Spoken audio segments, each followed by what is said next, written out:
전략 포인트 짚어보겠습니다. KB투자증권의 백찬규 선임연구원입니다. 안녕하세요.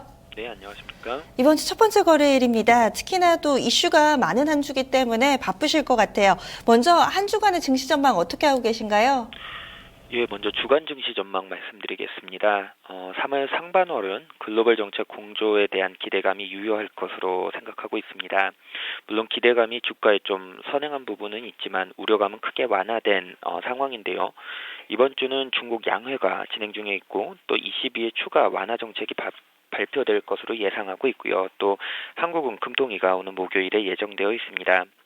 물론 기대감이 실망으로 바뀔 수도 있지만 글로벌 금융 환경이 연초 이후 녹록지 않았다는 점을 고려하면 각국 중앙은행들의 결정에 좀 기대를 걸 수밖에 없는 상황인 것 같습니다.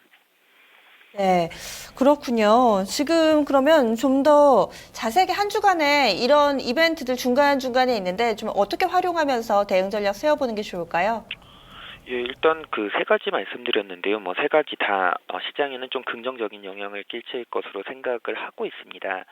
일단은 중국은 양해가 진행 중에 있는데요. 특히 공급 과잉 문제 해결과 회생 가능성이 없는 기업에 대한 적절한 처리를 언급하였기 때문에 이에 대한 구체적인 일정과 액션 플랜이 나온다면은 한국에는 그 시총 상위주 중심으로 좀 긍정적인 반응을 얻을 것이라 생각을 하고 있고요. 또 22회 통화정책회의에서 예치금리 인하, 그 다음에 추가적인 채권 매입 규모 확대, 아니라면 혹시라도 확률은 낮지만 유럽 부실은행에 대한 조치가 나온다면 시장에 굉장히 긍정적인 역할을 할 것 같습니다. 이렇게 된다면 지수 측면에서는 추가적인 상승이 있을 수 있겠지만 1900 중반 이후에 2000포인트까지는 밸류에이션 부담이 좀 증가하는 구간입니다. 그러나 원자재 가격 하락에 따른 공포나 아니면 우려감이 좀 이제 내려놓은 상황이기 때문에 유가 안정화 구간에서는 에너지 화학 업종에 대한 비중을 조금 높이실 필요가 있고요.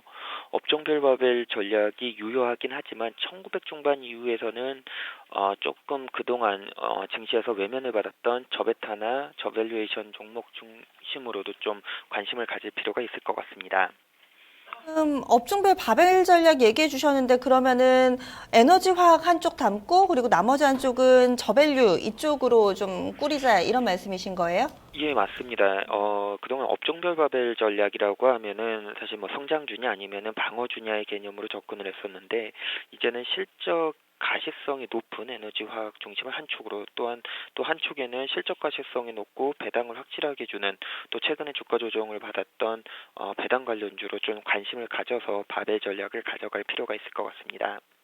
오늘 현재 지수 상황도 보면은 좀 상당히 눈치 보기 그리고 또 강보합권에서 좀 갈팡질팡합니다. 오늘 장에서는 좀 어떻게 대응해 볼까요?